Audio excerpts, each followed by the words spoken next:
Obviously, Jordan wrote 12 Rules for Life. So turning it to you, what would be some of Dave Rubin's rules to live a better, happier, more successful life?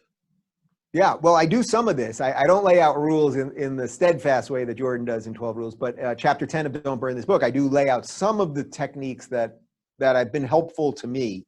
You know, a lot of them are related to technology, because I think that, you know, technology, as I keep telling people, you know, it's like fire. Fire, yeah, it's good. It can warm you up and it can boil your water.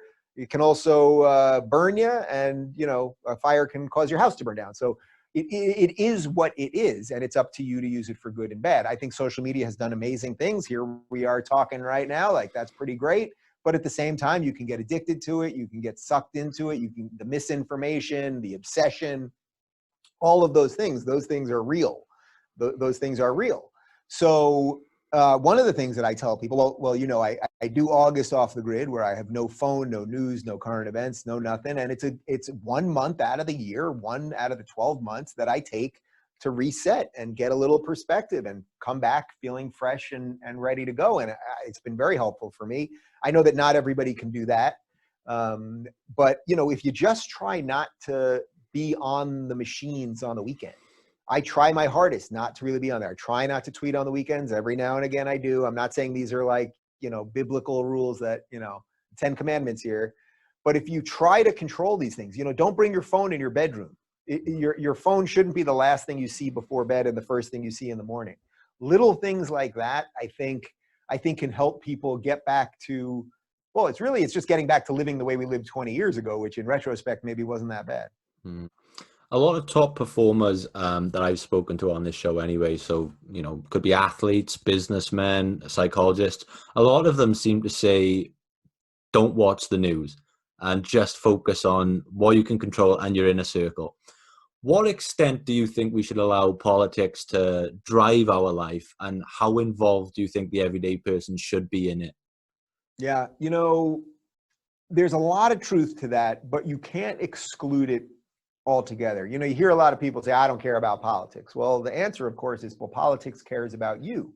You may not care who's in charge of your city, but the guy that's in charge of your city, I'm here in Los Angeles. We've got a progressive lefty mayor, and we've got a lot of homelessness right now. We've got drug use. We've got roads that are crumbling. We've got bad schools.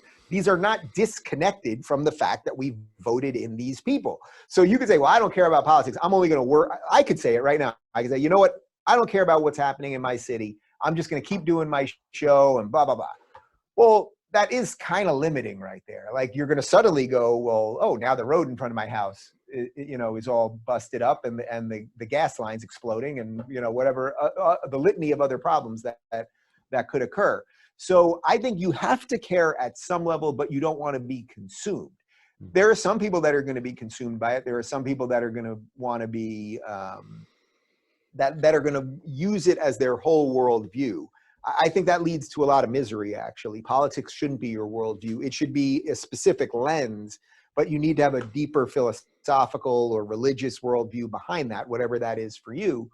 But politics, it cares about you. So you got to figure out, even if it's just, well, here's a good example. I have a good friend who's an artist, and she's never considered herself political, but she's an artist. So meaning that she's a free spirit. She wants to paint and create and do ceramics and sculptures and all of these things. And I've been saying to her for a long time, you know, in essence, I know you're a libertarian because you want to express your view of the world. You want to be free, all of these things. But for a long time, she thought she was a progressive because she thought that meant you're nice and decent and tolerant and everything else. Well, then she started making a little money. And then she's looking at taxes and going, whoa, wait a minute. What are they doing with my money? And I think the real world can ultimately get people to come back to some of the right ideas. But again, it takes a little time, and it's different for everybody. I already mentioned Douglas Murray's answer to this question, which was to stand your ground and be brave. If every person on the planet was tuned into the same frequency right now, and you could deliver just one short message and you'd want everyone in the planet to hear it, what would Dave Rubin's message to the world be? Think for yourself. That's it. I mean, that's why it's the subtitle of the book. You don't have to come to every conclusion that I come to in the book. I lay out my feelings on taxes and foreign policy and abortion and everything else. You don't have to come to the same conclusions as me, but truly, if you want to live a life that feels full and feels real and feels like it's yours, well, then think about those things honestly. Think about them for yourself. Compare them to however you were raised, or whatever your parents might have thought, or your ancestors before that, whatever tradition or religion you grew up in, and see, do these things make sense? And use your own brain to figure it out. Don't just sit there and believe it because they're forcing you to, or because you're afraid someone's going to say something mean about you. Think for yourself. And you know what? If you think for yourself and it goes horrifically awry, I mean, you just screw up everything. You lose all your friends, you lose your job and the whole damn thing. Well, then you reevaluate. That's what life's all about. But if you don't think for yourself, then you're just letting somebody else do the heavy lifting. Amazing. The final question I have for you that we ask every guest: for Dave Rubin, what makes a life worth living? I mean, I think a lot of what we've talked about here pretty much is it. But in the course of saying what I think and just expressing whatever was going on in my mind, I suddenly met all sorts of interesting people, got to interview incredible people, some of whom you've interviewed, who've mentioned here. I got to travel the world with the leading intellectual of our time in Jordan Peterson.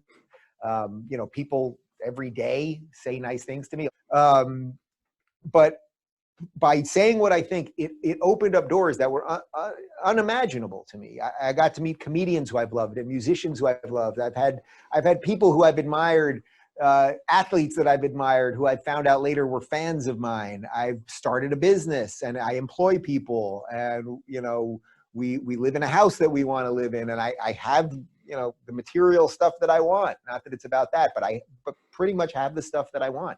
And again, and more than anything else, I wake up and it's like, man, I got stuff to do. This morning, I was up at 4:30 a.m. to be on Fox and Friends in the morning at 5:15. I went to sleep at 5:15 a.m. till about 8 o'clock. I woke up at 8 o'clock. My phone was like on fire, melting, because Trump tweeted about me because he saw that I voted for him. It's like, that's pretty cool. That whether you like Trump or not, it's like the president just said something nice about me. That's pretty cool. And that keeps the drive going. It's like, all right, well, let's see what happens tomorrow. And we'll see what happens the day after that.